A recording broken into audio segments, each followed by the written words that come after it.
Oração, então, em nome do Pai, do Filho e do Espírito Santo. Ave Amém. Maria, cheia de graça, o Senhor é convosco. Bendita sois vós entre as mulheres, e bendito é o fruto do vosso ventre, Jesus. Santa Maria, Mãe de Deus, rogai por nós, pecadores, agora e na hora de nossa morte. Amém. Em nome do Pai, do Filho e do Espírito Santo. Amém. Amém. Bom, todos estão a par da aula de hoje, conseguiram ver os vídeos, ver as perguntas, porque eu vou partir mais ou menos das nossas perguntas, né? E fazer um comentário sobre os 4 vídeos que a gente colocou. Eu coloquei aqui no chat, né, que achei a forma que dá para todo mundo ver, um esboço para a gente estar comentando a respeito da aula, né? Então, a aula de hoje começam os mandamentos, e nós temos hoje o amar a Deus sobre todas as coisas, né? Então, o que seria esse amar a Deus sobre todas as coisas? No vídeo do Padre Paulo e do Padre Leonardo, né, eu gosto muito deles, né, porque eles explicam muito bem, e o Padre Leonardo, às vezes, até um pouquinho engraçado, né, a forma que ele explica, bem espontânea. De resumo, o que a gente sempre aprende é que amar a Deus sobre todas as coisas é colocar Deus em primeiro lugar nas nossas vidas, né? No nosso dia a dia, no nosso pensamento, nas nossas escolhas, nossas decisões. Tudo que a gente vai fazer, ter sempre em mente aquilo que vai agradar a Deus, né? Seja aquilo que vai agradar a Deus, e também pensar se aquela atitude, aquela escolha vai desonrá-lo, desagradá-lo, né? Então, basicamente, de início, quando a gente vai explicar para uma criança o que seria amar a Deus, a gente explicaria dessa forma. Mas o Padre Paulo Ricardo, ele fala muito em seus vídeos, né, em suas aulas, que não tem como você amar alguém se você não conhece. A gente não ama o que não conhece, né? Então, amar a Deus implica em conhecê-lo, em buscar em conhecê-lo, né? E nós temos formas de conhecer a Deus. Uma delas é nas Escrituras, nas Sagradas Escrituras, na Bíblia, e outra também no ensino dos santos, nos ensinos da igreja, e também na oração, né? Que é o momento que a gente vai ter essa comunhão com o Senhor, né? E uma das passagens que Jesus fala, eu coloquei aqui todo mundo consegue ver, aqui no chat, todo mundo vendo? Ok? Certo.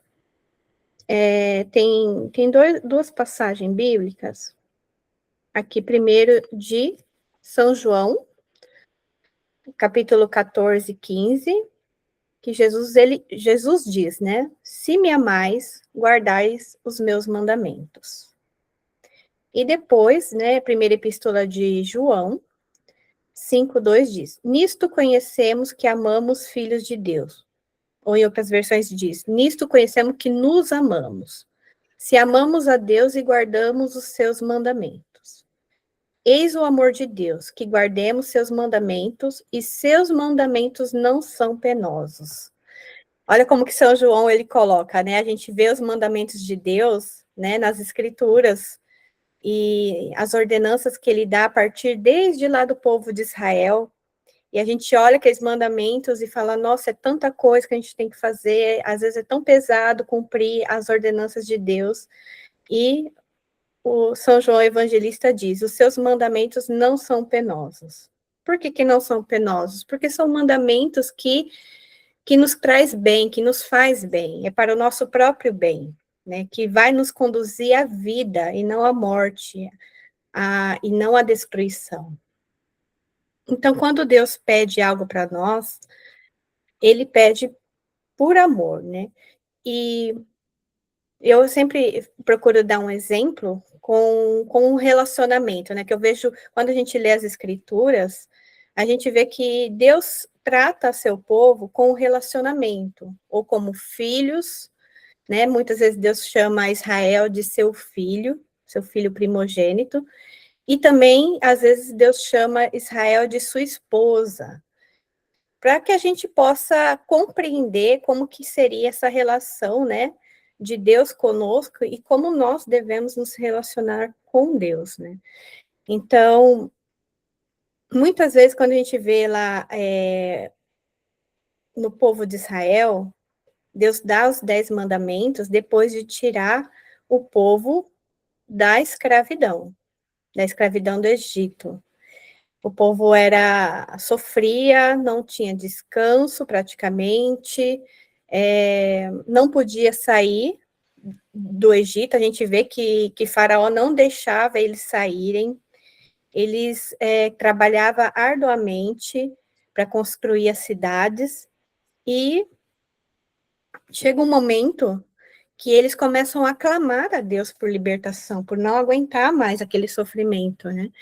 E Deus ouve o clamor deles e manda Moisés como seu representante para que possa libertar o povo do Egito. E aí a gente conhece, né, todas as 10 pragas, tudo que acontece ali.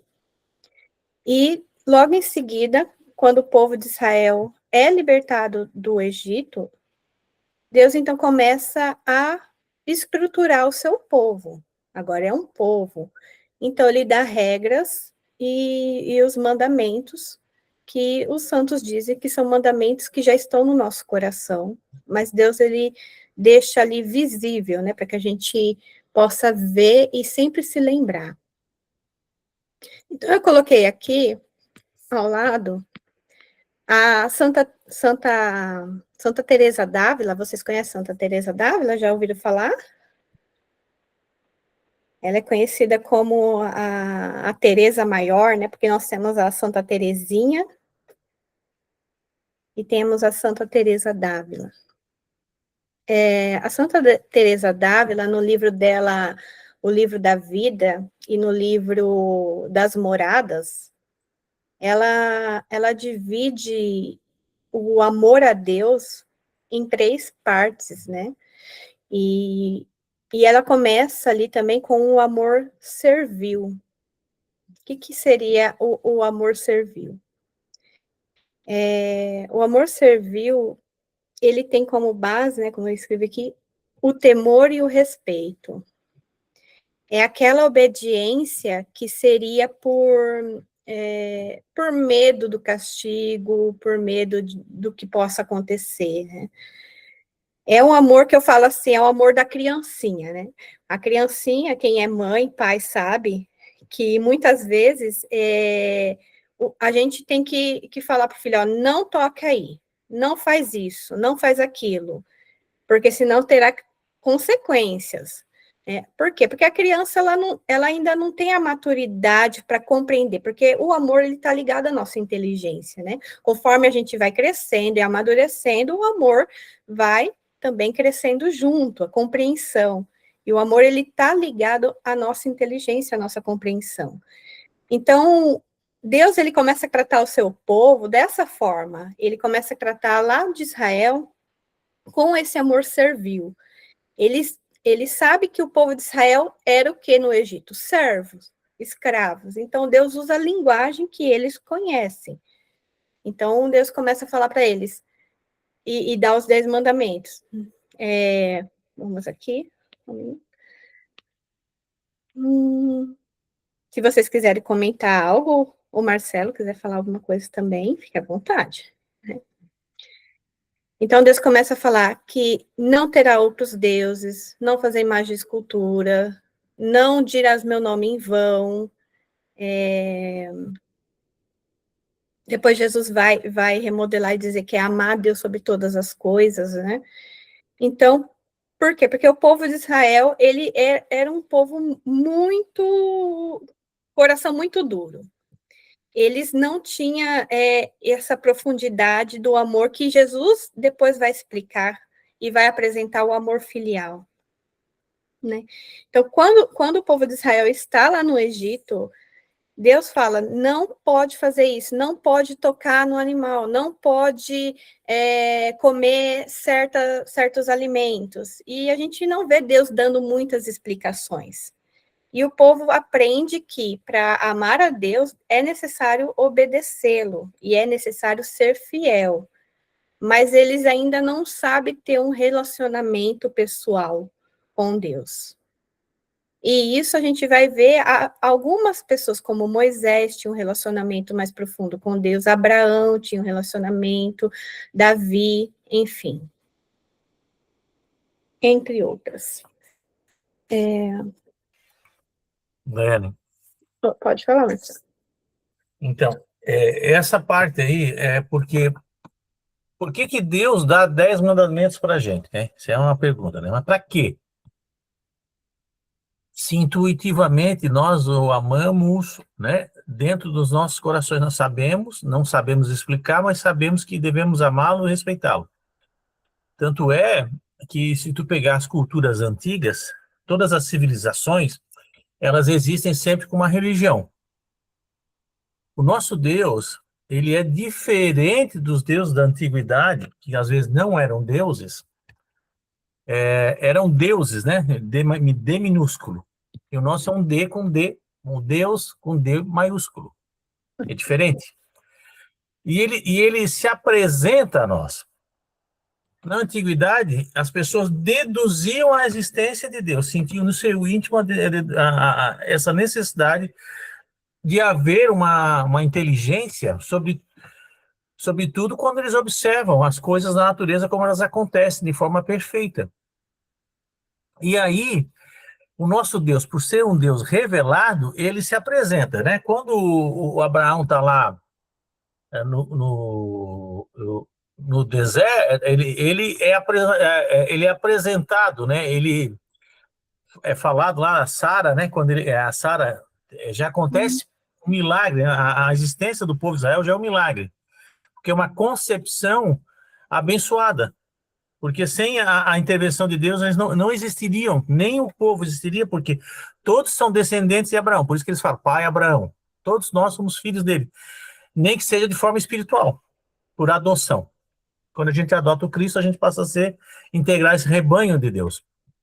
E aí, esse povo, então, sabe dessa presença, entende essa necessidade de prestar esse respeito, mas não entende quais são as regras exatamente. Sabe que tem que fazer o sacrifício como forma de expiar um pecado, ou seja, eu de alguma forma ofendo a Deus, vou ferir essa amizade que eu teria que ter com Deus, e eu entendo isso. Até os povos primitivos que não conheciam Deus, que ele não tinha se apresentado a eles faziam sacrifícios, porque eles sabiam que de alguma forma eles tinham que compensar aquilo que eles tinham errado. Todas as civilizações têm, por exemplo, como matar uma pessoa é sempre um pecado, né? Embora eles não saibam dar essa palavra pecado e entender o real significado dela. Quando eles saem da escravidão, o povo de Israel está lá, se eu não me engano, há 400 anos, né? Há 400 Isso. anos, porque eles vêm, quem não lembra da história, deixa eu fazer uma recapitulação dessa história, que é muito bonita. O povo, os filhos lá de Abraão pegam um filho, já são os descendentes, né?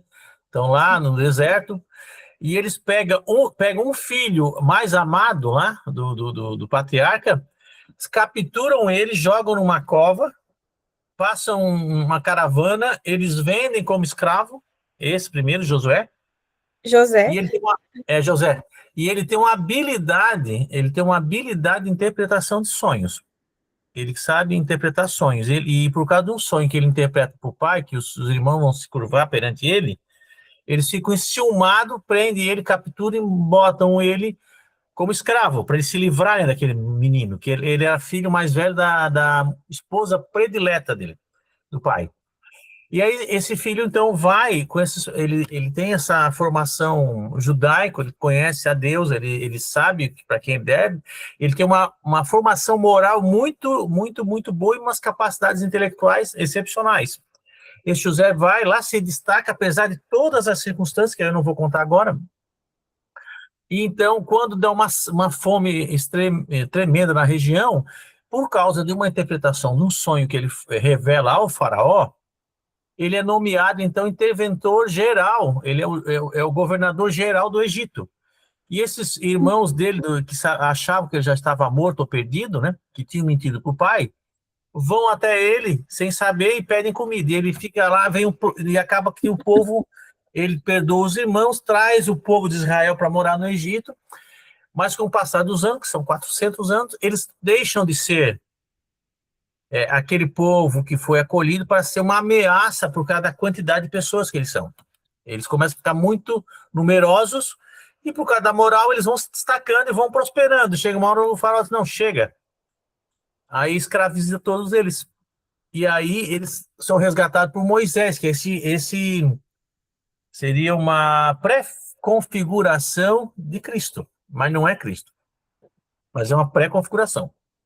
Quando eles vão para o deserto, eles estão 400 anos vivendo uma cultura estranha e não pode seguir exatamente todos os preceitos de Deus. Eles começaram a se contaminar com o meio, cuidado com o meio onde a gente vive.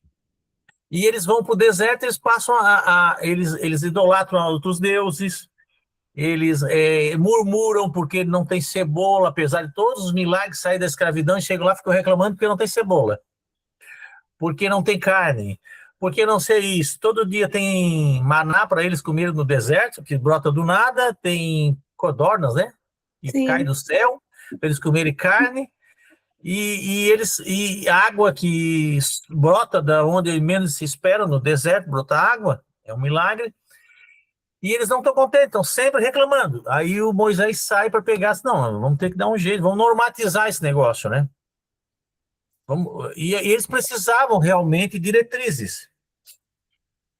Tanto é que quando Cristo vem, ele não reforma os mandamentos, ele só diz, não, esses 3 primeiros aqui, ó, é amar a Deus sobre todas as coisas. E o segundo é não fazer ao próximo aquilo que ele não quer. Pô, tu quer ser traído? Tu quer ser roubado? Não quer nada. Então é a mesma coisa. Então Cristo, que ressignifica todas as coisas, não é que ele modifica, porque ele diz que não vai ser modificada nenhuma palavra. Vai ser só cumprida todas as escrituras. Logo, se vai ser escrito, vai ser tudo cumprido, o que o Cristo tem nos 10 mandamentos é uma escritura de próprio punho. Deus que escreveu na pedra para Moisés, que são as tábuas, né, que são colocadas numa arca. Enfim, essa história toda. Por que os 10 mandamentos? Para que precisavam esses 10 mandamentos? Porque o povo não sabia se comportar. E é o que acontece hoje, nós ainda não sabemos nos comportar com certas coisas. Por isso é preciso os mandamentos. Então, quando a gente segue os mandamentos, é como se nós seguíssemos um manual de bom comportamento. Ó, eu seguindo isso aqui, eu não estou ofendendo essa amizade que eu tenho com Deus. E quando a gente ofende a amizade com Deus, ofere algum mandamento de Deus e da igreja, que a igreja depois faz alguns outros mandamentos, que a gente pode ver depois, ele também dá um remédio para a gente. Olha, seria uma pena, né, a gente sair do batismo completamente limpo de pecados, a gente pecar porque ofende a Deus de alguma maneira e não tiver como reatar essa amizade. Seria muito triste. E aí também Deus, no Cristo, institui a reconciliação, a confissão para fazer isso, né? Mas era só esse pequeno adendo, essa pequena... para vocês entenderem esse arco. Por que que Deus faz isso? Para nos facilitar a vida. Porque a gente tem capacidade intelectual de compreender certas coisas. A Daiane falou, não, a gente explica para uma criança tal coisa. Para nós, Deus, né? Deus olhando para nós é como se fôssemos filhos e fôssemos crianças pequenas. Muitas coisas a gente nem sabe que faz errado, mas dão certas diretrizes. Não cabe a nós entendermos todas essas diretrizes do nosso pai, porque não cabe a um filho entender todas as razões que um pai tem para proibir certas coisas. Mas o pai sabe por que proíbe. Quem é pai aqui sabe por que proíbe o pai. Por que que não bota o dedo na tomada? Tu não consegue explicar para uma criança. Ela não Mas é vai o amor. entender, né? Mesmo que você explique que tem uma eletricidade invisível ali que vai dar choque. Meu filho, por que que se tu botar uma capa e pular pela janela, tu não vai sair voando igual no desenho? Ele não entende, você não consegue explicar isso para a criança. Mas tu, como pai, tu vai lá, tu não pula. Fecha a janela, sai daí de perto. Aí a criança, não, sai daí. Não dá para ter uma conversa. Vocês entendem o nível? Por isso que muitas coisas é sintetizado, ó, são 10. Pô, segue os 10. Mais os 7 da igreja. Não, segue isso aí, ó. É pouca coisa, mas dá muito trabalho, porque a gente como nós temos essa limitação física do nosso intelecto, nós não conseguimos captar às vezes as mínimas coisas de Deus. Por isso que tem que ter igreja para nos ajudar a fazer essa passagem da quaresma na nossa vida, né? Porque nós estamos passando pela vida, por essa vida carnal, né? Nós estamos passando por ela, nosso destino é outro. É como o pessoal no Egito, passou 40 anos no deserto, aguardando a terra prometida. Nós estamos nessa quaresma, nesse tempo de passagem e transformação. Então, tem algumas regras para a gente se comportar durante esse período. Deu, Daina? Obrigado, pode Muito continuar. bom, Desculpa aí muito bom. intervenção. É bem essa relação mesmo filial, né, que Deus tem com a gente, né? Eu, a gente pode entender um pouquinho do amor de Deus comparando a nós mesmos, né, com os nossos filhos, ou quem não tem filhos com sobrinho, com criança, e que é mais ou menos isso. A gente fala para a criança não fazer algo pelo bem dela, e aí vale a questão dela confiar e acreditar que nós temos capacidade melhor que ela. Então o filho fala assim: não, é melhor eu não fazer isso, ou ela não vai fazer porque ela levou o choque na tomada, ou ela não vai fazer porque ela fala: não, mamãe e papai disse que não é para fazer e eu vou obedecer. Certo? Então, nossa relação inicial com Deus é praticamente isso, é ter essa confiança. Ou a gente fez algo que, na lei de Deus, o Senhor falou para a gente não fazer, e aí a gente viu as consequências dos nossos erros, do pecado que nos machucou, que nos feriu. A gente pensa, poxa, Deus falou que não é para eu fazer isso, e realmente, olha o que me aconteceu. E também por confiança, por saber que se Deus deu essa lei, se Deus deu essa ordem, é porque Ele sabe que é melhor para nós. Então, por isso que amar a Deus também envolve confiança e obediência. E envolve tão, tanta confiança e obediência, e Deus ele preza muito pela nossa obediência, da mesma forma que nós, como os pais, prezamos pela obediência dos nossos filhos. Porque como nós sabemos que o que você espera do seu filho, né? Qual é a resposta de amor do seu filho para com você? É a obediência dele. É ele se comportar, é ele respeitar os outros, ele te respeitar, não te ofender, não te envergonhar, né? Os pais antigos falavam assim: não me envergonhe na frente dos outros, não faça isso, senão a gente vai ter uma conversa séria em casa. Então, um pai, uma mãe, ele espera esse tipo de amor dos seus filhos, e Deus também espera esse amor conosco.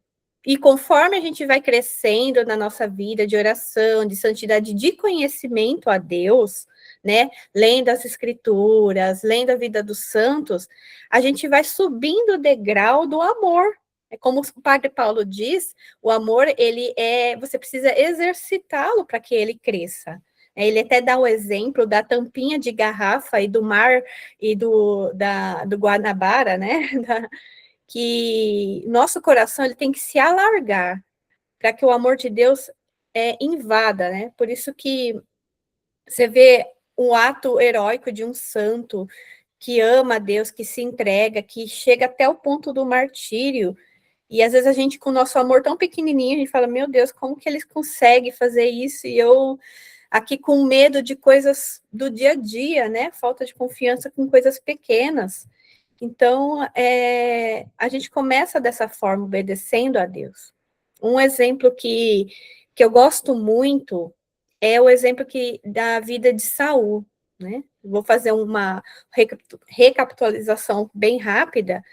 Saul foi ungido o primeiro rei de Israel. Ele era da tribo de Benjamim, e Deus o ungiu, né, para governar o povo. O povo queria um rei, como todas as nações tinham rei, e Deus então concede essa vontade, e eles, Samuel, que era o profeta, unge Saul como o primeiro rei.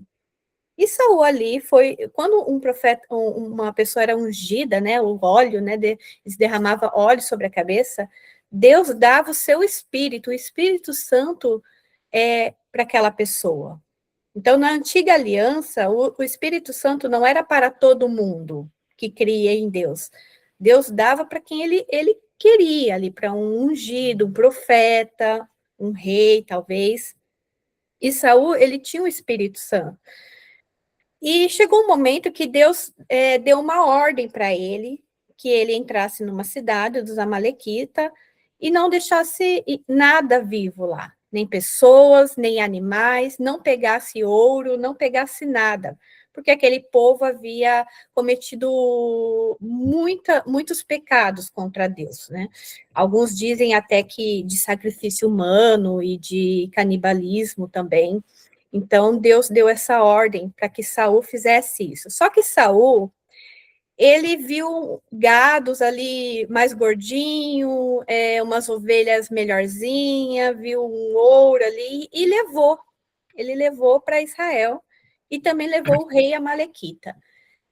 E as ovelhas mancas, o que não lhe era agradável aos olhos, ele deixou, ele matou com o seu exército. E aí, como desculpa, ele oferece a Deus um sacrifício com esses animais que Deus havia pedido para que ele matasse lá na terra dos Amalequitas. Então, Deus não se agrada desse sacrifício que ele faz e manda Samuel ir conversar com ele e repreendê-lo, porque o que ele cometeu foi um grande pecado. E Saul começa a se explicar, não, mas eu obedeci a Deus, eu fiz o que ele me pediu. E Samuel fala, não, eu estou escutando esses mugidos de ovelhas, de cabra, você não obedeceu totalmente a Deus. Aí ele diz, não, mas eu separei esses animais para sacrificar a Deus, para fazer um culto a ele, né? E Samuel diz,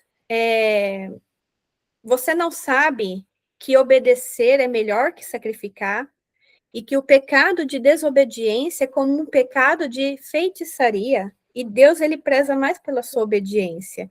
E a partir daquele momento, Samuel, né, disse que o reino dele seria passado a outro, ele não teria continuidade, e aí... História de Davi, né? Exato. Então, para você ver que Deus, ele preza pela nossa obediência. Às vezes a gente quer fazer, como o Padre Leonardo diz, né, no vídeo dele, quem já assistiu vai lembrar, que Deus, ele preza muito pelaquilo que ele diz, né, a nossa obediência, e não somente para aquilo que eu acho da minha cabeça que Deus quer. Por isso que nós temos a igreja para nos orientar, né, e prestar esse culto a Deus. Essa que é a maior forma de adoração, é a Santa Missa. Então, até o Padre Leonardo diz, né, que tem pessoas que falam assim, eu adoro a Deus do meu jeito, do meu coração. Eu não vou nem na missa não, porque eu adoro Deus em casa, eu converso com Deus em casa. Esses mandamentos que a igreja tem, de fazer jejum nos dias de jejum, quaresma, fazer penitência, isso não precisa de nada disso não. Jesus já pagou pelos meus pecados e eu não preciso fazer nada disso. E ela quer adorar a Deus, ela quer servir a Deus do jeito dela, e não é assim, né? Por isso que Deus, ele dá os mandamentos ao povo de Israel, e depois Jesus continua, né, e explica melhor, até no Sermão do Monte, o que significava não adulterar, não matar, que não era somente o ato físico, mas também o ato do coração, que ele explica que Deus, ele escolhe a forma que ele quer ser amado e adorado. E não fazer isso da forma que ele pede é um ato de rebeldia, é um ato de desobediência, como Saul fez. Por mais que ele ofereceu um sacrifício a Deus, mas e a obediência? Ele não obedeceu a Deus. Então, às vezes é a mesma coisa, né? Quando a gente está com nossa família, com os nossos filhos, a gente preza muito pela obediência deles, né? Por mais que eles tenham a boa intenção de fazer alguma coisa, mas se é errado, se não é bom para eles, não é agradável, né? Vou ver aqui. Alguém quer comentar alguma coisa por enquanto, até aqui?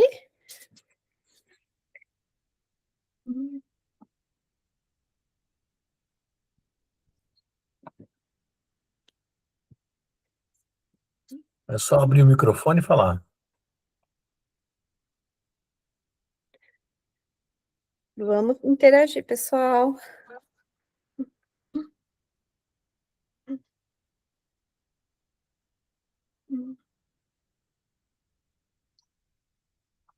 Vocês estão entendendo esse mecanismo dos mandamentos, para que os mandamentos servem na nossa vida? Ele facilita a nossa vida, não é para restringir, mas para facilitar a nossa vida. Se eu sei, é como na mesa, né? A gente às vezes vai na mesa, quem costuma, né? A etiqueta, o que é etiqueta, né? Etiqueta são regras sociais de convivência para que a tua maneira de se comportar à mesa, por exemplo, não ofenda o teu anfitrião ou as pessoas que estão do teu lado. Então, tu não vai chegar na casa de uma pessoa e pegar a comida, o bife e rasgar com a boca. Isso aí é totalmente fora. Isso aí tu ofende o teu anfitrião.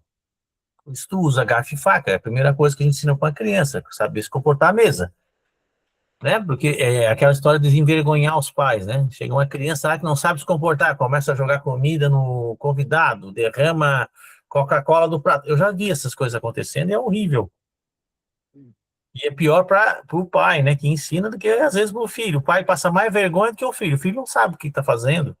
É como a gente que peca sem saber que existe mandamento. O cara vai lá, faz aquela lambança, né? Mas quando tu passa a ter consciência das regras, tu tem que obedecê-las. E quando não o faz, tu sabe que está errando, tu está te comportando mal. E quando tu vê isso no outro, tu acaba, tá, está errado. É trazer isso para o nosso dia a dia. Essas analogias são feitas porque a gente, às vezes, não entende completamente, não cabe a nós mesmos entendermos a Deus, e nem as suas razões, né, para certas coisas, né?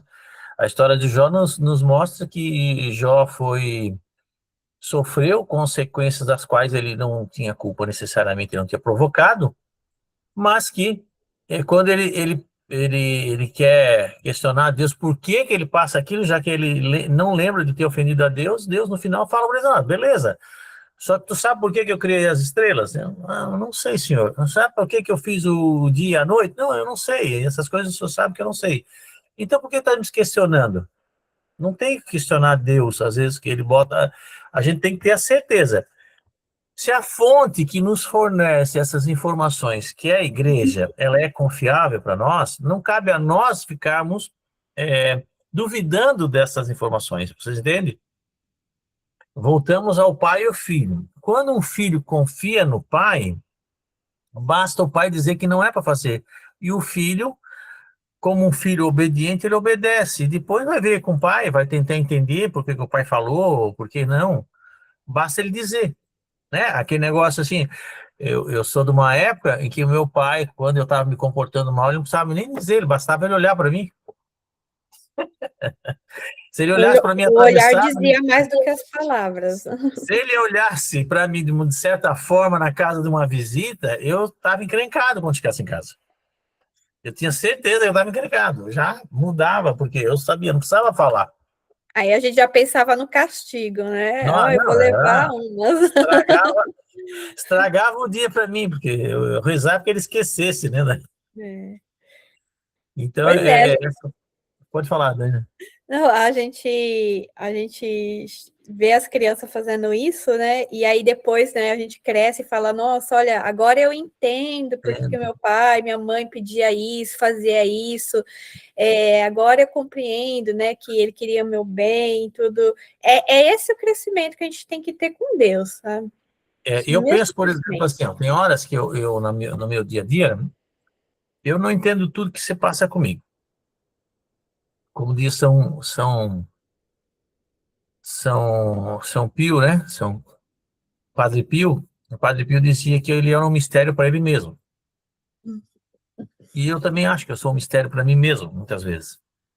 Porque tem certas coisas que eu, às vezes, faço com uma certa intuição, das quais eu não sei as motivações dessa intuição, né? O que que motivou eu a fazer aquilo, né?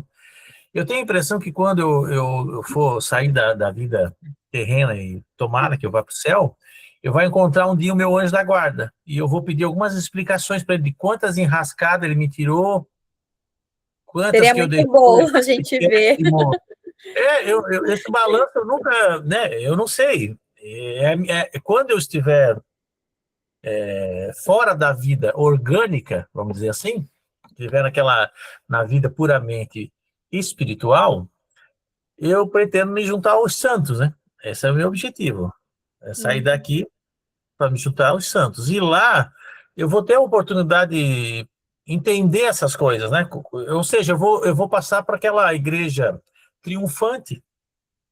Nessa igreja triunfante, eu vou poder conviver com seres espirituais, os outros santos e tudo mais, e aí eu vou poder compreender certas coisas que hoje eu não tenho capacidade de entender.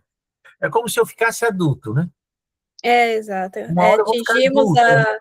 a estatura de Cristo, como Paulo diz, né? A Quando eu estatura. ficar santo é que eu vou ficar adulto, né? De fato, né? Que até agora eu só tenho idade, né? Não tenho essas Essa, capacidades ainda.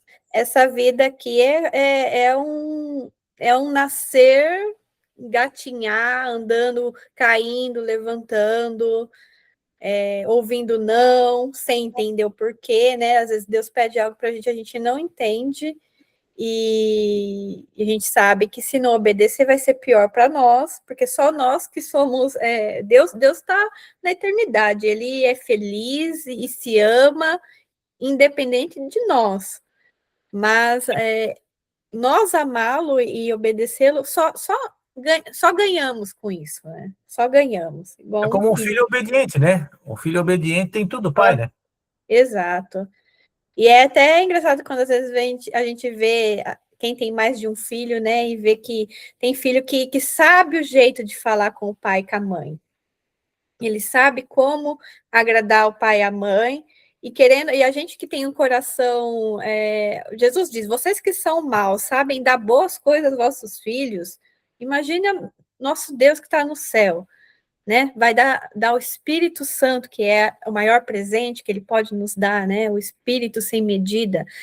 Então, a gente, dependendo da forma como o filho fala, da forma como ele obedece, a gente que é pai, a gente tem prazer de abençoar nossos filhos, às vezes de levar ele naquele lugar que ele queria, de comprar um presentinho, né? A gente tem prazer quando o filho ele é obediente. Então, a mesma coisa, Deus ele tem prazer de nos abençoar, de nos ver prosperar na medida do nosso esforço, né, daquilo da nossa capacidade, espiritualmente também, mas nós temos que começar com a base, que é a obediência e a confiança. Confiar para começar a dar outros passos, né? E uma coisa que impede muito nós crescermos no amor é a soberba e o orgulho, né? Porque a palavra de Deus diz que Deus ele resiste aos soberbos, mas ele dá graça aos humildes. É porque o soberbo, ele é uma pessoa que confia em si, ele tem autoconfiança apenas em si, ou ele confia no dinheiro, nas riquezas, na posse dele, ou é aquela pessoa que já acha que é boa, que não gosta de ser corrigida, não gosta, acha que não. Eu sou boa, eu não mato, eu não roubo, eu sou uma pessoa boa, então eu não preciso melhorar, Eu me né? confesso a Deus sozinho na minha cama lá, eu sei o que eu errei, né? Não preciso de. Exato, eu não preciso do homem pecador para me confessar, ainda fala dessa forma, né? A gente já ouviu muito isso. Para que eu vou Padre é um confessar para o padre, né? Ele peca homem igual também, a mim. É É, uma pessoa igual a mim, não preciso. não preciso, exato. É bem a fala do soberbo, e a soberba ela é o pecado de Satanás, né? Satanás caiu pela soberba. Ele se achou, ele quis ser como Deus, ele se achava que, como Deus criou ele, de fato, como um anjo mais belo entre outros, e talvez com muito mais graça, ele deixou aquilo entrar no coração dele e ser soberbo. E a palavra de Deus diz: Deus resiste ao soberbo. Então, o que significa esse resistir de Deus? Significa que Deus muitas vezes vai deixar a gente tomar cabeçada na vida. A pessoa que ela é soberba, ela não tem humildade para se chegar a Deus, ela vai errar muito, ela vai bater muito a cabeça. É igual o filho. Aqui eu já entro na fase da adolescência, né? Quem já teve filho adolescente sabe. Eu tô tendo e tô conhecendo. É difícil. Porque o adolescente, ele é bem esse estereótipo do soberbo, né? Não que todo adolescente é soberbo, mas é uma comparação, né? Porque eles acham que eles já sabem, que eles já são grandes. Ah, eu já sei, mãe. Não, eu já sei, não precisa falar, eu já conheço. Acha que já é bom o suficiente, mas ainda são totalmente dependentes e não conhece nada da vida. Só que aí, às vezes, a gente que é pai ou mãe, a gente fala assim: vou deixar tomar dar essa cabeçada para aprender, porque está sendo orgulhoso, está sendo soberbo. E muitas vezes Deus permite que a gente passe por situações na vida para que a gente quebre o nosso orgulho, para que quebremos o nosso orgulho e a nossa soberba e voltemos humildemente para Ele. E assim, com a humildade, Ele nos dá a graça. Né? E o que seria a humildade? É reconhecer nossas falhas, nossa pequenez, como Santa Teresinha do Menino Jesus sempre ensina, né? Uma pequena via, ser pequeno diante de Deus, né? Como Jesus disse, a porta ela é estreita e não tem como passarmos pela porta se a gente não for pequeno, igual uma criancinha dependente de Deus. Se a gente é orgulhoso e autossuficiente, você está inchado de si, você não consegue passar pela porta estreita. A gente tem que se abaixar, né? Não sei se quem conhece o Egito. No Egito, os faraós faziam umas pirâmides e faziam uma porta bem pequenininha, baixinha, para que a pessoa passasse ajoelhada em honra ao Deus, a divindade que ia estar lá, né? Porque ela tinha que passar ajoelhada.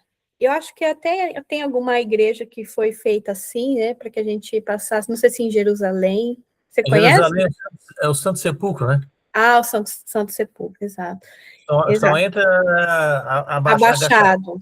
É. É dessa forma que vamos entrar no céu, abaixado, não vamos entrar altivos. Então, a palavra diz, né, que Deus ele dá graça aos humildes. E a gente vê o exemplo de Nossa Senhora, né? A mulher mais humilde, o ser mais humilde e o tanto de graça que Deus deu a ela. Né? Então, bom, é isso. Algum comentário por enquanto? É só abrir o microfone, pessoal. É tão bom quando vocês conversam com a gente. Sem medo, pode fazer qualquer comentário ou pergunta, né? Pode ter uma pergunta sobre algum aspecto daquilo que a gente tem conversado aqui.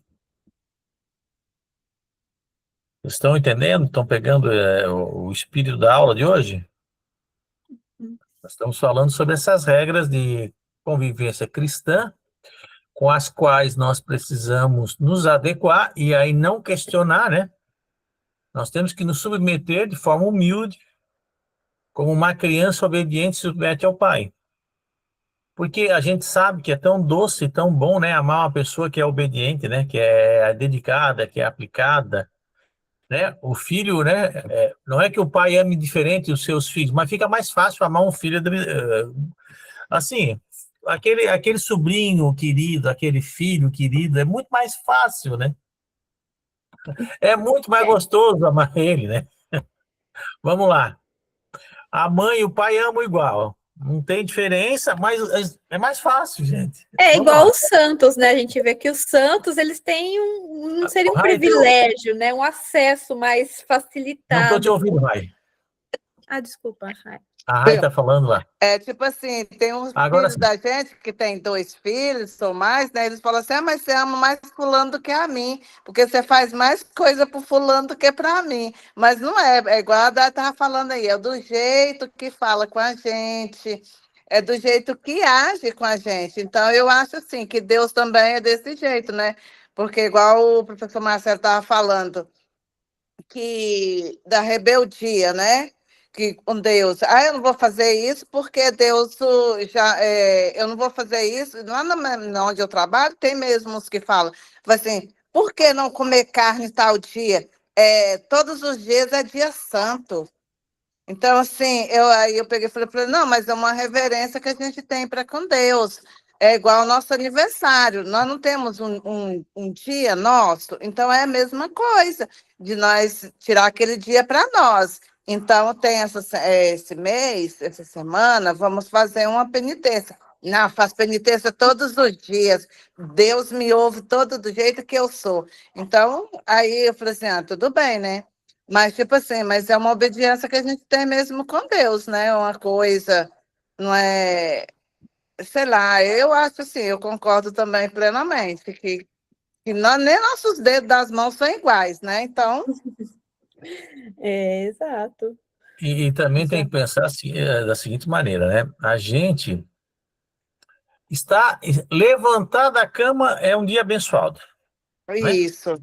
Uhum. Levantar da cama a gente já entende que foi abençoado aquele dia, porque tem tanta gente que não levanta, né? Ou não Chega levanta assim, não, quer dizer mal-humorado, que, né?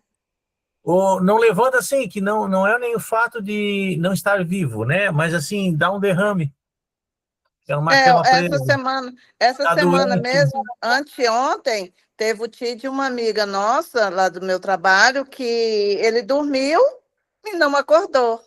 Não. Porque ele, tipo assim, a esposa disse que todo dia ela levanta mais cedo que ele, como ele já está aposentado, aí ela disse que levanta na ponta do pé para ele não acordar. E anteontem ele pegou e, mesmo assim, ele dá uma mexida na cama, né? Aí ela Uhum. disse que levantou, não acendeu a luz e saiu devagarzinho. Aí ele nem mexeu. Aí disse que ela foi lá, fez o café, fez tudo. Falou, mas o fulano até agora não se manifestou. Quando chegou lá, ele estava morto. Pois é, a Não, e gente não ainda é sabe. uma morte tranquila, né? Não sofreu, para a gente Tranquila, que imagina ela não escutou tranquilo. nada, não viu nada. Mesmo assim, foi uma bênção, né? Foi uma benção, é. É igual também o dia que eu bati o carro, aí eu peguei e falei para Bateu o minha carro, é? cunhada, eu falei assim, bati. Peguei a mulher de cheia, assim, bem na porta, né? Aí Nada. eu peguei e falei assim, até nas tragédias, Deus coloca pessoas boas na vida da gente, porque eu desci, o carro dela rodou assim, ó, na rotatória, foi parar lá em Meu cima. Deus. Aí eu desci, né, tremendo, que nunca tinha me acontecido aquilo, tá? Nossa, eu já pensava assim, nossa, ela vai me xingar tudo, ela vai brigar, ela vai fazer isso, já, né, passou mil e uma na minha cabeça. Aí eu parei o carro, fui por detrás dela, parei, aí ela pegou e olhou para mim assim, ela falou, fica tranquila, tá tudo certo, ninguém machucou. Você tá bem? Eu falei, tô bem. Ela falou assim, não, pode ficar tranquila, tá tudo certo. Eu falei assim, mas eu machuquei o seu carro, onde é que tá seu carro? Ela falou assim, isso é danos materiais. Olha só. Graças, graças a Deus que nós não machucamos, né? Aí eu falei assim, olha, você tem todo o direito de chamar a polícia, você pode vir, pode chamar quem você quiser. Aí ela falou assim, não, tudo bem, me dá só seus dados, seu telefone, que eu vou entrar em contato depois, pode ir tranquila. Ela pegou, ligou para o marido dela no Viva Voz, falou assim, alguém machucou? Ela falou assim, não, ela falou assim, vem embora, deixa a pessoa também ir para casa. Sabe? Eu falei assim, gente, Deus Olha, até nessas horas, Deus põe gente boa na vida da gente, sabe? Deus Aí deu vai tudo certo, cuidando, Deus graças a Deus. cuida, né? Deus Mostra o cuida. cuidado dele conosco, não? Aí eu entrei no carro, eu cheguei aqui em casa, gente, parecendo assim que um trator passou por cima de mim. Eu chorava tanto, tanto, tanto. Aí eu sentei ali, a minha cunhada só me abraçava, ficava, não, pode ficar tranquilo, tá tudo certo. Aí fiquei e desmontei mesmo. Mas, mas tá tudo certo, graças a Ainda bem Deus. que ninguém se machucou, né? Não, graças a Deus, não. Então, essas coisas. Então, a tudo dá graça, né? A tudo dá Tudo. graça. Deus não permite que um mal aconteça na nossa vida que dele não tire um bem maior. Sim. Então, essa possibilidade da gente estar simplesmente acordado já significa por si só uma bênção. De ter morrido de forma boa é uma bênção. De estar sofrendo num hospital, numa cama, também é uma bênção, porque a gente está eliminando, sei lá, alguns pecados, É. padecendo, juntando o nosso sofrimento ao de Jesus Cristo, essa expiação, né? Dessas Jesus, dívidas. a palavra diz, tudo coopera para o bem daqueles que amam a Deus. Tudo, tudo. Exato. Até as Então, tragédias, tudo coopera, né? Para o nosso bem, para o nosso crescimento, para e crescermos em amor. E para a pessoa que não acredita em Deus, nada nunca está bom, nunca é suficiente. A gente tem fome de Deus. E quando essa fome de Deus não é saciada, ela cria fomes em outras áreas das quais nós não nos saciamos. Nós nunca vamos nos saciar. Por isso que a gente vê pessoas riquíssimas, depressivas, jovens bem nascidos, com educação, suicidando-se. Moças fazendo aborto à torta e à direita, sem saber quais são as consequências. Então, essas pessoas, sim, que estão têm um problema, tá entendendo? Às vezes, uma doença terminal, tu vai lá falar com a pessoa está super bem, ela está resignada, confiante, esperançosa, ainda te dá lições de moral em certas coisas, e a grandeza do espírito da pessoa surge na tragédia. Então, a gente tem esse manual, né, que voltando para a nossa aula, que são esses mandamentos de Deus, que são poucos, são simples de interpretação, mas são difíceis para a gente se manter dentro deles. Por isso a gente tem dentro da igreja um sacramento que é o da reconciliação, que é o confessar-se ao padre, que é reatar essa amizade, que a gente vai conversar isso aí no futuro, que a primeira coisa que a gente faz quando vai reatar a amizade com uma pessoa é admitir o próprio erro. Olha, Rai, eu desculpe se eu te ofendi, porque aquele dia eu estava alterado, eu realmente falei coisas que não devia. A gente começa pedindo desculpa para um amigo assim. A gente não começa dizendo assim, Rai, tu sabe muito bem que tu também errou, né? Pronto, já arrumamos outra briga. É a pessoa que vai se confessar já se justificando, né? Tu sabe que tu mexeu comigo, eu ficava bravo contigo, mas tu sabe que eu sou bravo, né? Não é o teu amigo que fala que eu me confesso a Deus, ele sabe como eu sou? É o amigo que chega para ti falando, nós brigamos aquele dia, eu te ofendi, mas tu sabe que eu sou assim, por que tu me provocou, Rai? Se eu Aí sou a assim... culpada é a Rai agora. Claro, porque ela sabe como eu sou. Então é a mesma história desse rapaz, esse teu amigo. Ele sabe, se Deus sabe como eu sou, então não precisa me mudar, porque ele sabe que eu sou brabo, ele sabe que eu sou ladrão, ele sabe que eu sou assassino, que eu sou adulto, ele sabe. E ele me ama mesmo assim. Claro que ele te ama mesmo assim. Ele espera que tu te mude, espera que tu te transforme, né? Mas não é uma desculpa, não é um pedido de desculpa. O pedido de desculpa eu começo, Rai, desculpe. Eu sei que eu fui grosseiro contigo. Eu usei palavras duras. Eu não devia ter falado dessa maneira. Depois, pensando bem, eu vi que tu tinha razão. Eu prometo que eu não vou te fazer mais, vou tentar melhorar. Isso serviu para a minha vida. É assim que se faz uma confissão, tá? Para começar a nossa amizade novamente. Tu esquece. A vantagem é o seguinte, que a Rai, eu posso ofendê-la, vou pegar o teu nome que eu comecei contigo, eu posso ofendê-la e pedir desculpa para ela. Só que talvez a nossa amizade nunca mais seja a mesma, porque a Rai é humana. Ela vai guardar rancor. Mas Deus não guarda rancor da gente. Se tu tiver um sincero arrependimento e um propósito de não errar mais no teu coração, mesmo que tu venha errar no futuro, mas naquele momento, assim, ó, eu abomino esse pecado, eu não gosto desse pecado, eu não quero mais cometê-lo. Deus sempre vai te perdoar. A diferença de Pedro e Judas é essa. Os dois pecaram contra o Cristo. O Cristo sabia. Vai fazer o que tu tens que fazer na ceia. Lavou os pés de Judas. Não lavou os pés de Judas? De Pedro também. Só que o Pedro, no momento em que Cristo falou assim, não, antes dessa noite vai me negar 3 vezes, né? E ele disse, não, jamais, eu jamais vou te negar.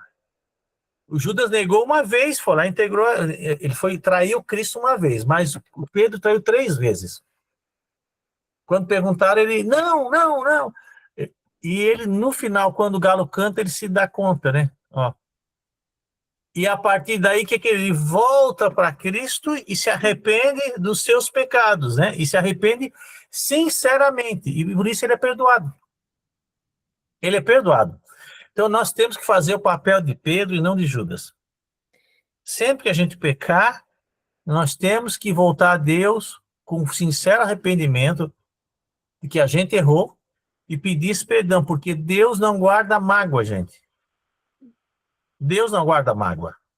Quem guarda mágoa somos nós.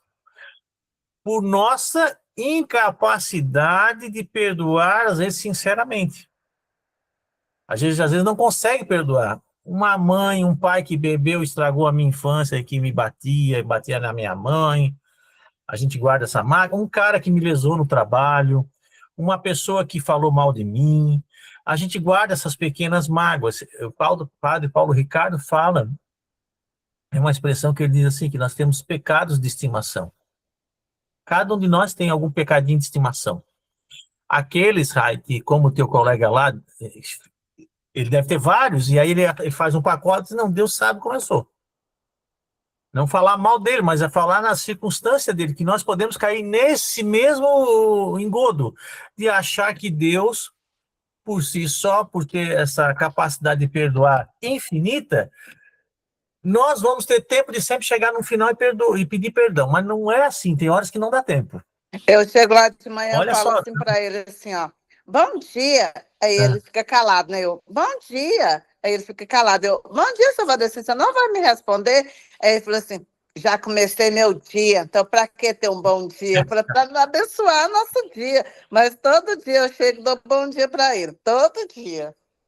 Às vezes ele tá lá assim, eu dou bom dia, porque aí muitas pessoas falam bem assim, eu dou bom dia para ele, não, ele não responde, eu falei assim, pois eu dou, porque o bom dia dele volta para mim, então eu estou desejando para ele um bom dia.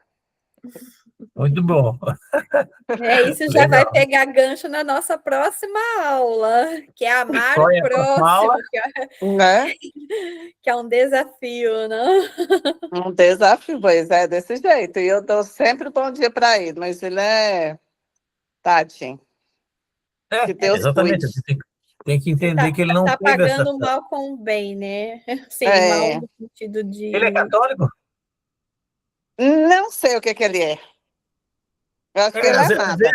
Tem muito católico, assim, que não teve mais essa oportunidade que vocês tiveram aqui, né? Que é ter uma catequese na vida adulta.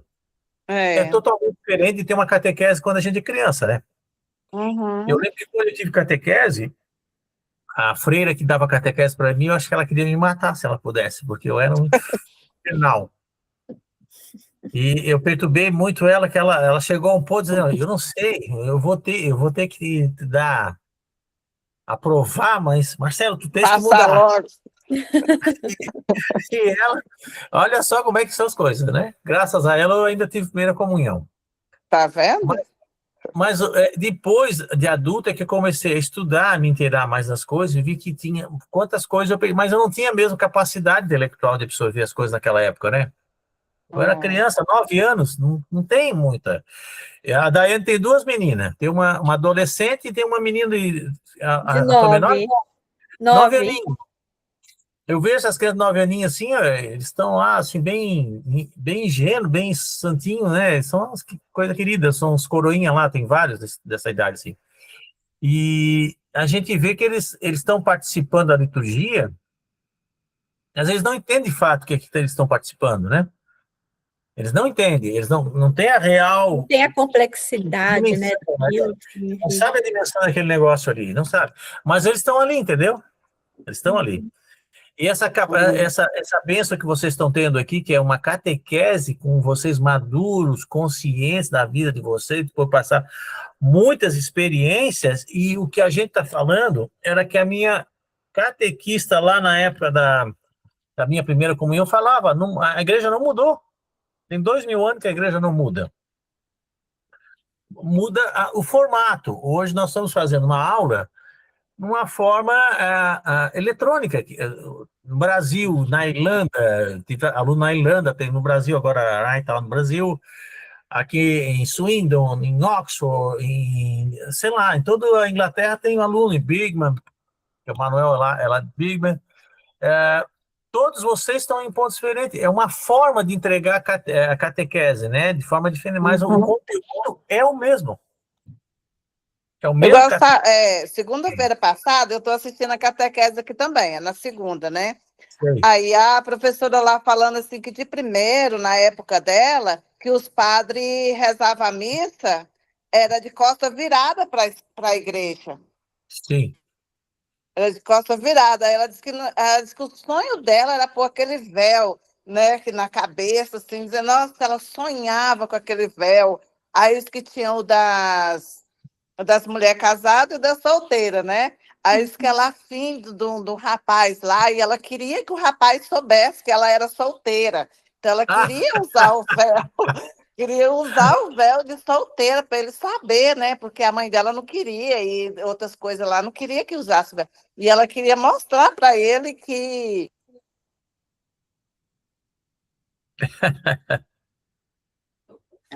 Cortou. Não estou te ouvindo mais. tá ouvindo? Não estou te ouvindo. Agora Sim. Que parte vocês não ouviram? Porque ela queria mostrar o véu para o rapaz. Não. Que ela queria mostrar que ela era solteira, né?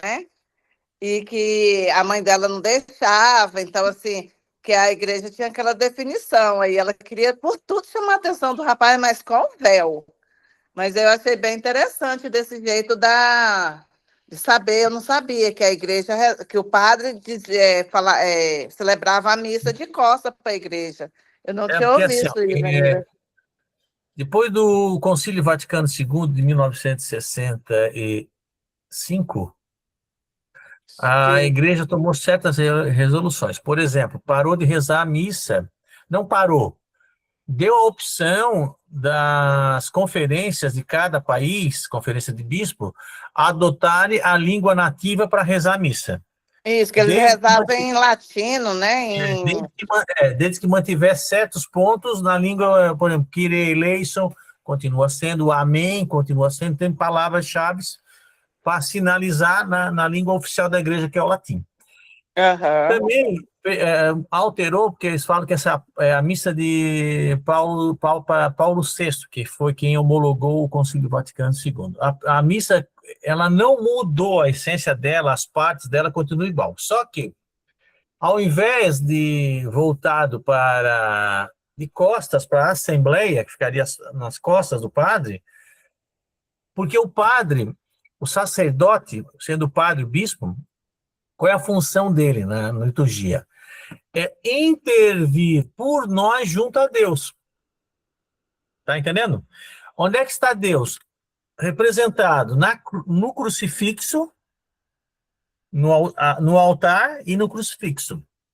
Então, quando o padre reza de costas para nós, é que ele fala por nós perante Deus. Tá entendendo? Hoje, continua sendo de frente para Cristo. Só que aí eles botaram, para facilitar, botaram o padre de frente para a Assembleia, mas perante uma cruz. Sempre vai ter uma cruz no altar.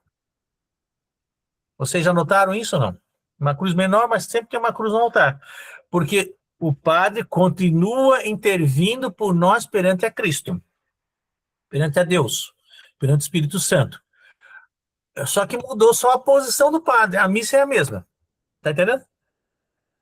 Nós vamos usar no dia... Que dia da N21, né? Dia 21. Nós vamos dar uma aula o dia inteiro só sobre liturgia. Quem de vocês que, no teu caso não dá, né, Rai, que tu tá aí no Brasil, no calor, e nós aqui que estamos na Inglaterra, se vocês quiserem participar, vai ter, acho que esse dia não tem aula, né, dia 21 não tem aula, se eu não me Não, engano. dia 21 não tem catequese, É, vai ser só da liturgia. é, quem quiser de vocês participar, vai ser um dia inteiro falando só sobre liturgia católica. É muito, muito legal, a gente está preparando um material bom, estamos nos empenhando, estamos estudando, montando toda a apresentação para falar sobre essas coisas, só de liturgia, só o que acontece na missa, o histórico da missa, posição do corpo, vestimenta do padre, cores litúrgicas, é bem abrangente, é uma Por que que catequese interessante. levanta naquela hora, por que que ajoelha, né? Tem que ter Porque uma vênia profunda. Bom, obrigado. Eu acho que deu 1h05 de aula, eu acho que está de bom tamanho. Alguém tem alguma dúvida ou gostaria de perguntar ou fazer algum tipo de colocação que não fez até agora? Não? Vocês entenderam? A Tchelle está dizendo que não entendeu?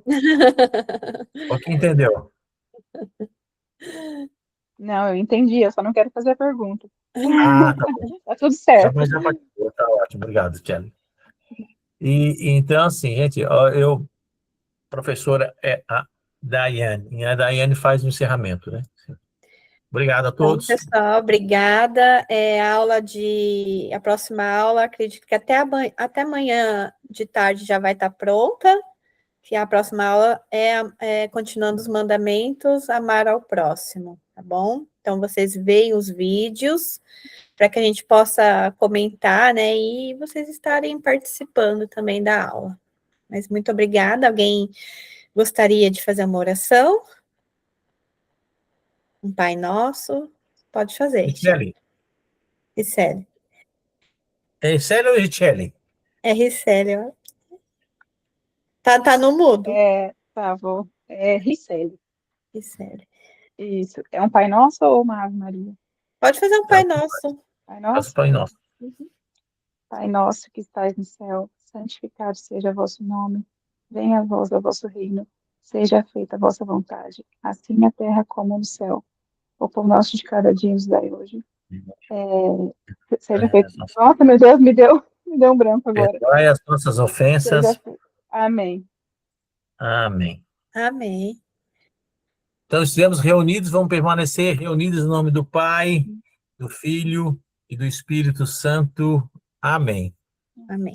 Até quem vai para a missa, até daqui a pouco, e quem não vai à missa daqui, né? Vá à missa nos seus locais aí e a gente se fala na semana que vem. Obrigado a todos. Tchau, pessoal. Obrigada. Obrigado. Tchau, Até tchau. mais. Até. Tchau. Parar a gravação.